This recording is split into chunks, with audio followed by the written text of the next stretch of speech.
Broadcasting from the business capital of the world, this is the Podcast Business News Network. Oh, you're going to want to make sure you listen and watch what we're going to talk about here. It's all about relationships. We're all social creatures. We crave that connection. And there's many different types of relationships. So there could be friendships, there could be business relationships, there could be partnerships, romantic relationships. There's always a chance that you're going to get hurt in a relationship. Why do we get hurt? Why does that happen? And let's admit it. Let's get it out there. Why do we hurt others? Even though we don't intend to, but why does it end up that way? I found an amazing relationship coach that has worked with many couples, like 36 in the last few months. This guy is busy. He's making love last for a lot of couples, and he's with us today. William Anthony joins us on the program. Welcome, sir. How are you? Hey, Steve. It's a pleasure to be here. Thank you for having me. It's good to have you here. And I don't think there's anybody that cannot relate to having been hurt in a relationship or turned around and said, why did I do that?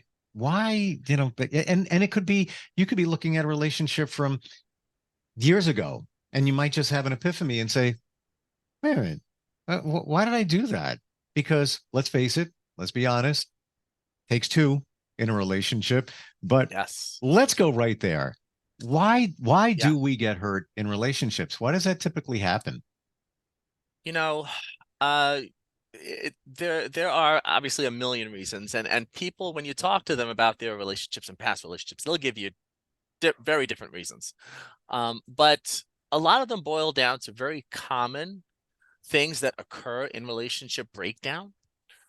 The biggest one, and everybody's going to guess this one, is obviously a lack of communication. And this happens, I mean, communication is huge. It's the nucleus of everything, all areas of relationships.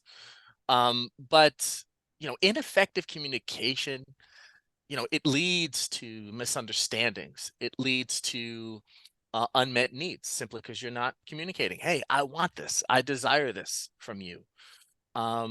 And that, of course, is kind of coupled with unexpressed feelings, not feeling like you're able to express yourself with a certain person out of fear, cause of fear, or cause of, are they going to be receptive to what I have to tell them? Sure. And creating that breeding ground for emotional, that creates a breeding ground for emotional pain. And that's where the breakdown starts to begin. So communication is huge. The second thing is unrealistic expectations. That's big. Don't get me started. Unexpected. I usually say to my couples, expect nothing and receive everything. But expectations are the death of any relationship. If there's something, a lot of us have different ideas of relationship. Some of them stem from rom-coms, growing up to rom-coms, and some of them stem from observing personal relationships of our own, our parents, and so on and so forth. And we take on some of those. We say, that's nice. I want that in mine. And we expect those things from the person we're with. But the fact of the matter is, they're individuals, and they have their own ways of wanting and receiving love and care and the things that they desire. And they have their own ways of giving it. So unrealistic expectations. And then you have past trauma. I don't want to get too much into past trauma, but how many of us, bring our personal baggage with us to the next relationship and the next? Absolutely. And I'm glad you brought it up, because it was in the back of my head. I hope he says it. Yeah. Do you feel a lot of times in relationships that we haven't healed or figured out that stuff from when we were kids, and then that comes into the relationship, and there's still unresolved stuff going on there? Like, for example, when somebody says, and it's a classic thing, a lot of guys will say, yeah, she's got daddy issues. But when I speak with friends and even, personal experience, I see a lot of that coming up where, and of course, I don't have daddy issues, but we have, issues from when we were kids. Do you find a lot of that happens?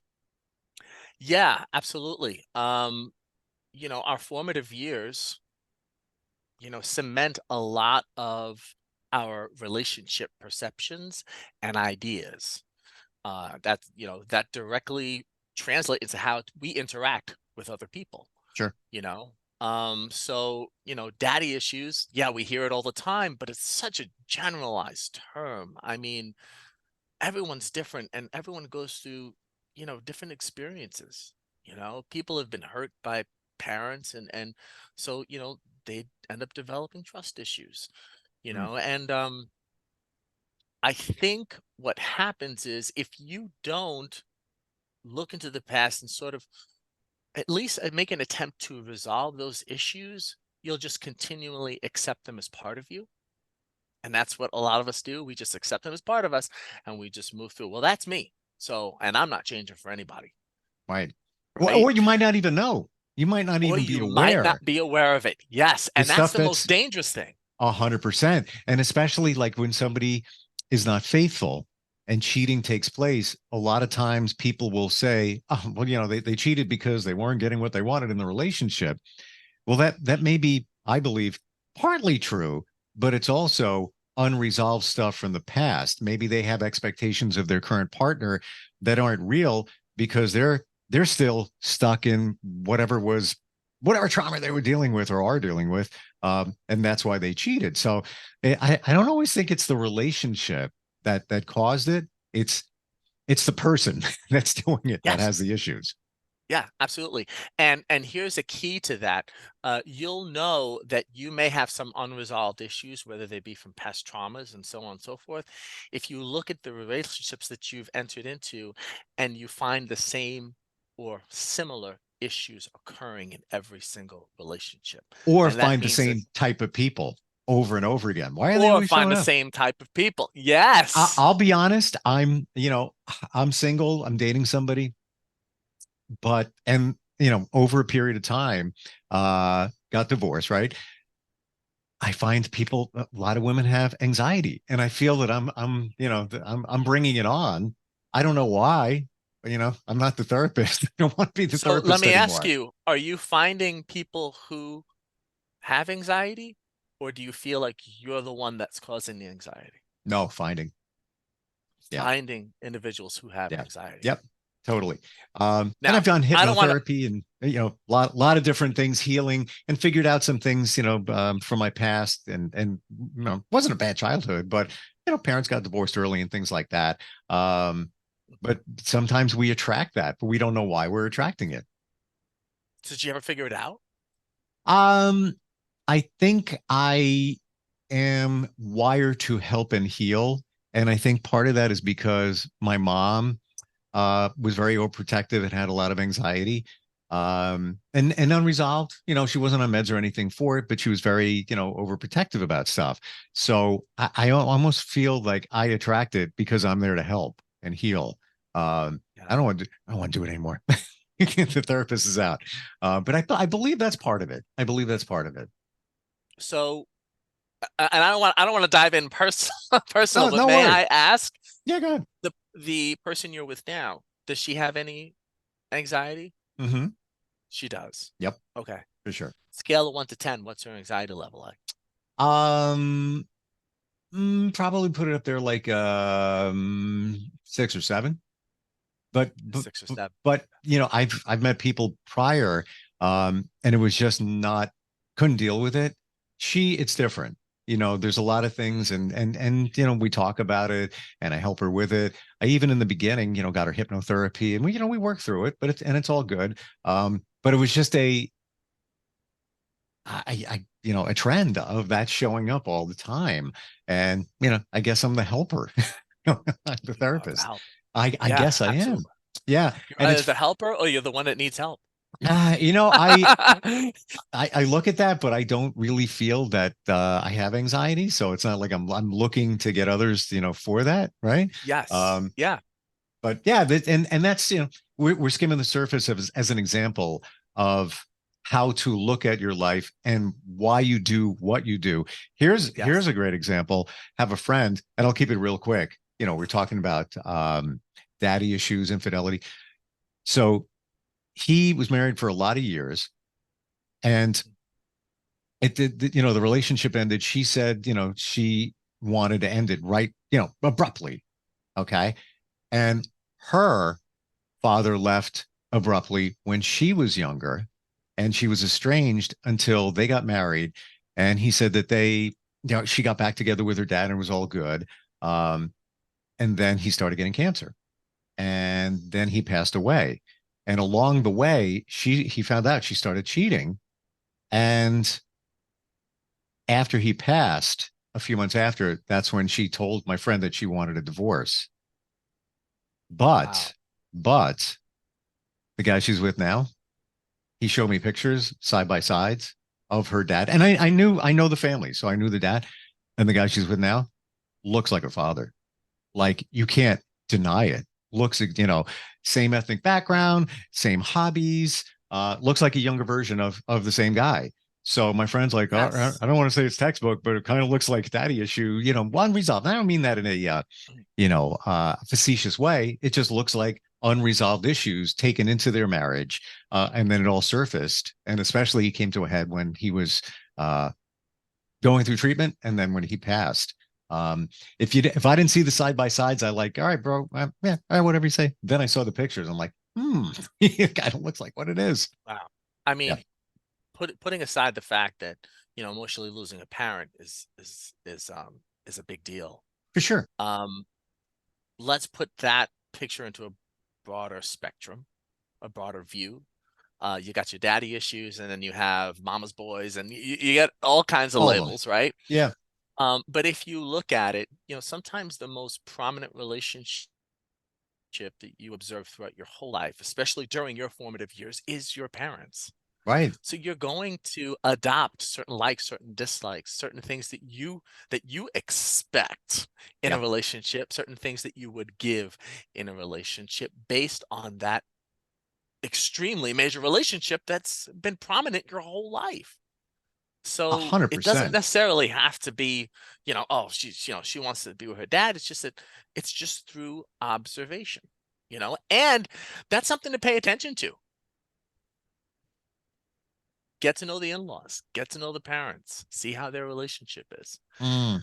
And I hate to say this because I don't want to throw anybody into, a certain group, but that can tell you a lot sometimes, if your relationship will be good or not.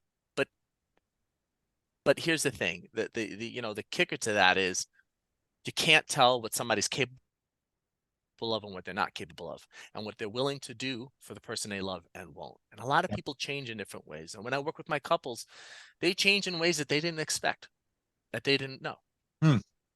So Well, I think you're the mirror and you're the spotlight, where they weren't aware of these things, and you put the mirror up. All right, well, this is kind of you right now, or you're shining the light on them. Oh, I didn't see the light. Wow, okay. And yeah, that's what my partner is expecting, and I wasn't giving that or communicating in a certain way. Um, do you, when you yes, work with couples, and definitely want to get to why we hurt others, we talked about, yeah, why we get hurt, but why we hurt yeah, others in a sec. Do you go into, when we talk about communication, the love languages and things like that? yes, yeah. Love languages is almost like, it's like almost the ABCs of communication, it really is, because it just scratches the surface about how we receive. But I think what's great about love languages is that it allows us to understand that, hey, we like to receive love in certain ways. Hmm. And it's never just one, it's a combination of a couple, Sometimes it could be all of them. We don't mind receiving any of them. There's some we may like more than others. But what I love about the love languages is that it really just lets us know that, hey, listen, pay attention to your partner and ask them, communicate with them. What do you like? How do you like to receive it? Some of us love physical affection. Some of us love words of endearment and encouragement. Some of us love gifts, to receive things, even if it's just simple as a pen. Hmm. It just means something to us. And a lot of us love to receive in different ways. The key to the love languages is a lot of us do the wrong thing with love languages. I'll give you an example. I'm dating someone and my love language is physical affection. Are you really dating somebody? No. No, I'm married. Okay. I'm married. I'm married. And you know what's This is funny? totally made up. Hypothetical. Yeah, and you know what's so funny? I was going to ask you what your love language is. Yeah, absolutely. It's definitely physical affection. Same. I think some of it is words of encouragement. I love words of encouragement. Gifts are nice, but it's not at the top of my list. Um, yeah, just physical affection, Same. any of that attention. Some of it's quality time is nice, but it's not, again, it's not the top of our list, right? But the biggest thing is the biggest mistake we make with love languages is that if my love language is physical affection and I want something from her, what do I do to try to get it? I give her physical affection. Oh, I'm going to get it back. I'm going to get it back. I'm going to give this because I'm going to get it back. But that's not correct. If you just find out what each other's, how you love to receive, and you give that to them, they will reciprocate and give you yours in kind, you know? So that's the biggest mistake, is we always give the love language that we love because we're expecting the same thing in return. And you know what? Sadly, it's the golden rule. Do unto others as you expect. So I want affection. I'm going to give you affection. Yeah. Well, maybe that other person is not that type of person that wants to feel that all the time. Not that they don't. Let's face it. If they didn't, and that was you guys aren't going to stay together because you're not getting that affection. And obviously, maybe I don't mean you per se, just in general with that example, you're together for a reason because you were there giving each other what they needed, but yes, maybe it's not as often as one needs, and that needs to be understood by the other person. What happens if one really wants the affection, but the other, it's not that person? It's not that they're void of affection, but they don't want to hug all the time or whatever. How do you strike that balance? Yes. Oh, that's really good. Well, here's the key. The key is just because you give somebody something doesn't mean you need to enjoy the act. We give to somebody because we enjoy the reaction. We enjoy what we receive from it, right? I may give someone $100 and it may be the last $100 in my pocket and it may hurt me, but it's nothing compared to how they feel receiving it. Yep. And me enjoying that reaction, that's, whether they give it to me in gratitude or appreciation, or however they show, they appreciate me for giving them that is the focus. And that's why in the honeymoon phase of all relationships, you don't care about, we never care about, oh, can you, pick me up at 12 o'clock midnight from work? Yeah, no problem. Hey, I got you. Because we are just so intent on making them happy. That's the truth of it. Yep. But we lose that. Well, So reality kicks in, and kicks in, and you're being yourself. Like yes, after the and you start to get comfortable. Like a lot of them. I don't want to get in a car at 12 o'clock at night and pick them up. And you do, but it's not the same. You're not bending over backwards because you're honoring yourself as well at that point. But then again, there comes the balance. Well, yes, it's delicate too, especially in the affection one. I think that's a big one for couples. If you got one that loves affection, that's what they're driven on, and that's me too. That's exactly it. And the other one isn't. If you have opposite poles here, you're going to have a problem at some point. You do. But here's the thing that we're forgetting. We're forgetting the motivational factor. Okay. If I don't necessarily like to give physical affection, and I'm like, you know what? She loves it. So I'm going to go up and I'm going to give her hugs. I'm going to give her kisses. If she is aware of what I like in return, maybe she doesn't like to give gifts, but she does it for me anyway. We're feeding each other. And when you're feeding each other, you're less bothered by it. Yeah. Yeah. Not as bothered by it. And it gets to a point where you don't even care because you're just continually feeding each other, and that's pretty much what it's about. The more you feed each other, the better you feel. And eventually you just don't care. You're okay with giving physical attention, know? As long as it's the communication thing. We're right back to it, to make sure that I got your page, like I made plans for this weekend, and she wanted to go out with her best friend and husband. And we've hung before. It's a great time, no problem. And it's restaurant week where we are. Coincidentally, you live not too far away from where I do. Yeah. And Yeah. restaurant week. So I'm like, you know what?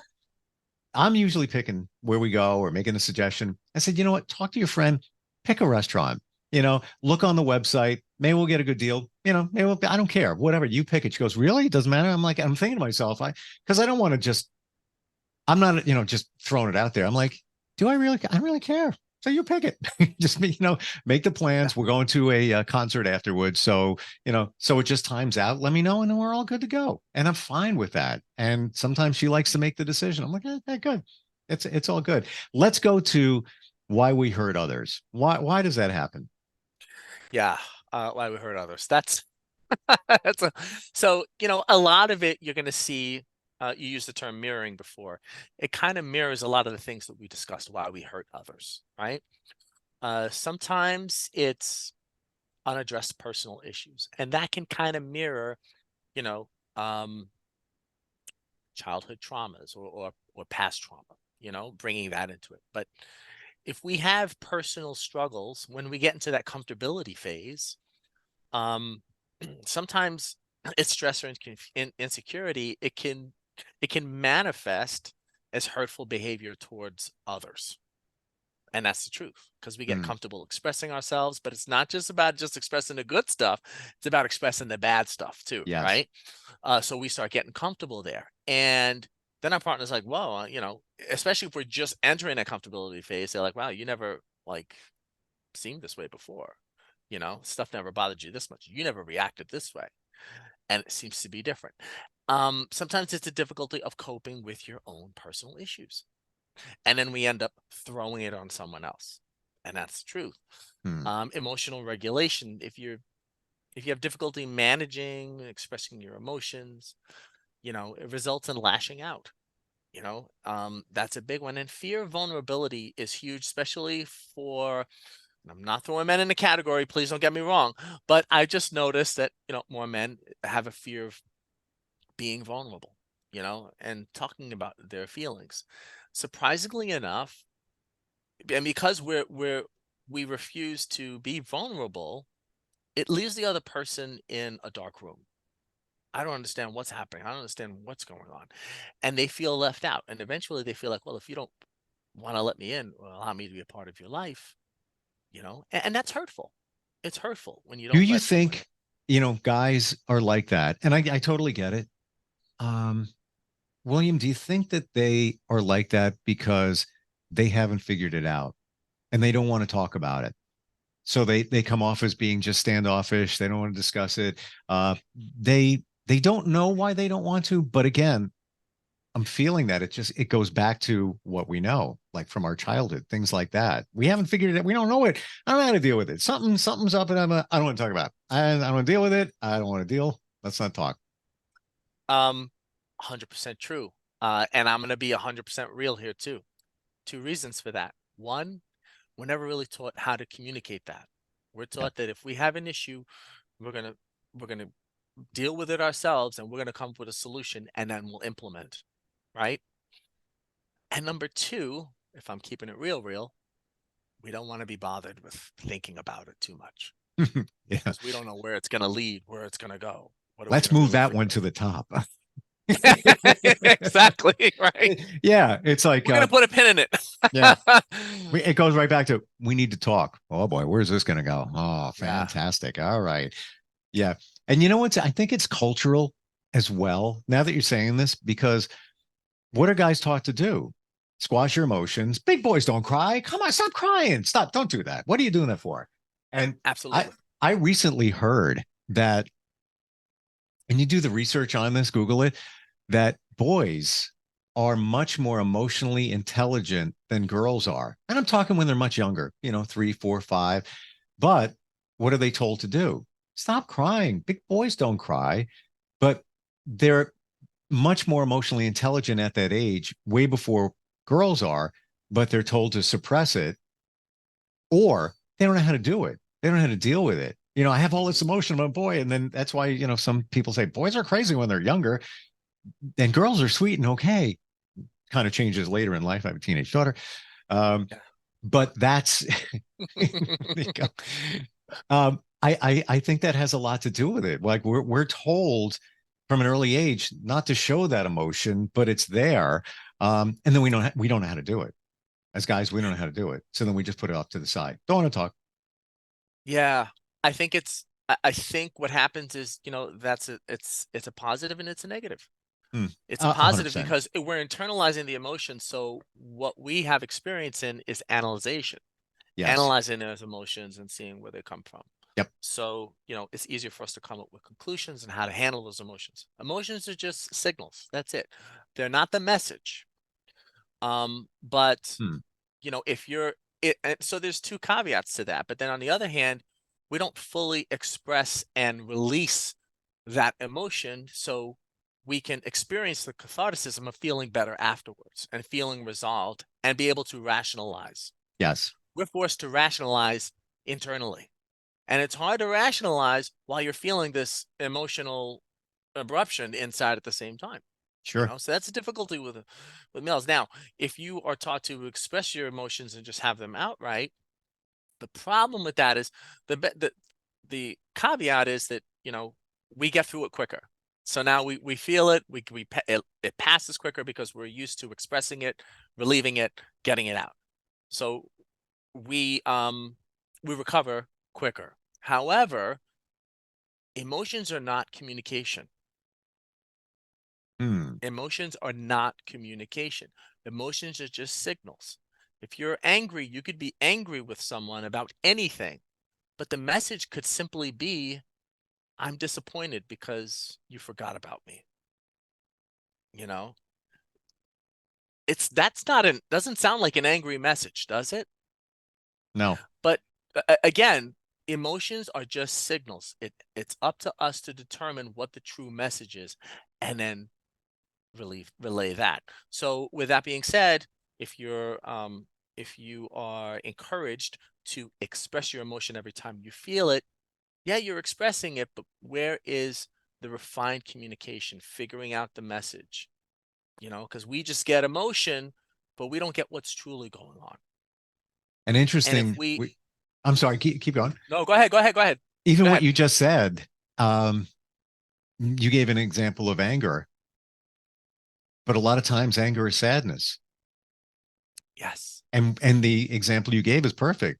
You're feeling kind of sad because you weren't appreciated. Whatever the reason is why you expressed it as anger. But to your point, that's not what the you're not angry. You're just sad that you weren't heard or whatever the reason was. It came out in anger. I could keep going. We're out of time. I know, I know, I know. I tell you, there's so much to go into, Oh but my gosh. I think what we both should do, and every guy watching this, is just isolate this last section and send it to every woman you know and everyone that you've ever known. Maybe they'd understand it 100%, better. Yeah. Wow. 100%, Stephen. You work with a lot of couples and help them move their lives forward. Do you do a free consult just to see if it's a right fit? Yeah, absolutely. I do Oh, a 15-minute discovery call, which is actually more than enough time to figure out if I can help the couple or not. So yeah, 100% free. how do we do that? Yeah, you can reach me on my website, makinglovelast.com. You can give us a call at 631-590-9286, or you can just simply email me at williamanthonycoaching@gmail.com. Yeah. Great Always talking with happy you to help. today. Really Thank you, great Stephen. It talking. was a Yeah. pleasure, and you had some great stuff thrown at me. I love it. Well, I learned a lot too, validation as well. And kudos to you for locking down that URL, makinglovelast.com, because there it is. It says it all right there. That's it. Yeah. Making love last. Better believe it. Yep. Great talking with you. Thank you, Stephen. Talk to you soon. Yep. Bye, everybody. We'll be right back.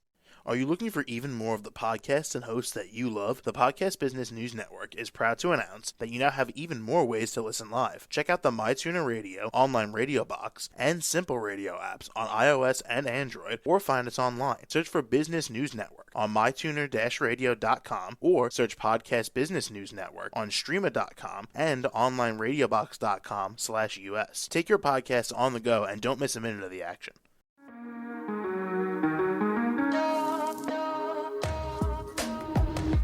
Broadcasting from the business capital of the world, this is the Podcast Business News Network. For nearly 2,000 severely injured veterans, everyday life has become filled with barriers. Day-to-day simple tasks can become pretty daunting. I have to carry my chair up 2 flights of steps or have somebody do it for me. What scares me the most is just the falling. When I'm struggling with my house, I think, to have that one great barrier just knocked down, it's crucial.